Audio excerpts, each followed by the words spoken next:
Confusion about gun control legislation posted February 23, 2019 by Anna von Reitz. There are various territorial and municipal initiatives taking place now at both the congressional level and the level of their respective states organizations seeking to enact gun control and gun-grabbing legislation, and I am being queried about this by a lot of very confused Americans.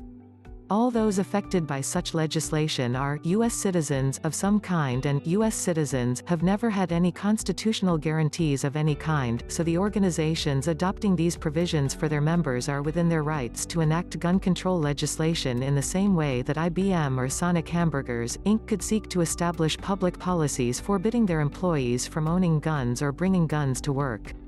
American state citizens and American state nationals are not at all affected by their public policies and druthers, but many Americans have been misidentified as some variety of U.S. citizens, and so the legislation could be misapplied to Americans who are not naturally subject to territorial or municipal legislation either at the level of their Congresses or their states of states.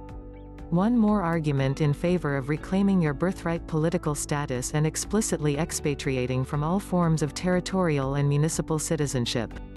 I have also heard a lot of confusion about the DIC Act, which was adopted in the very early 1900s by the territorial government and which applies by succession to the current territorial government. Some people think that because it was enacted after 1860 that the DIC Act is useless, but they are profoundly confused.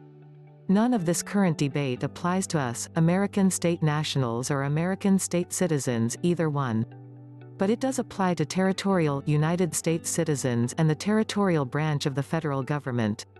The DIC Act permanently settled the question of territorial branch gun grabbing and did so in such a way that it can't be revisited.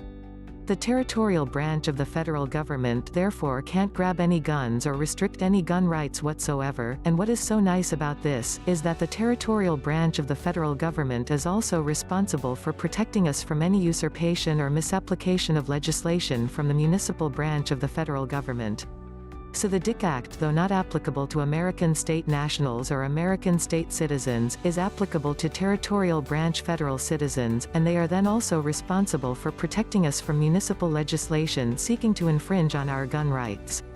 The municipal government has usurped grossly against the limitations stipulated by its constitution, and the territorial government allowed this in breach of trust, but we are now pulling both of them up by the proverbial hairs, and this process of putting both back in their places about gun rights and many other matters must continue.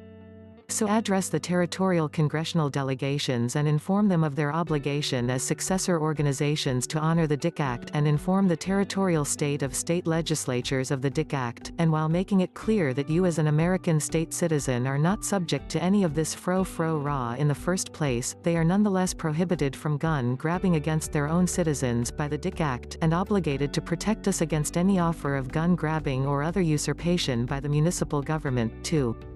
Please hit subscribe, like, share, embed, and get ready for many more Anna von Reitz article videos.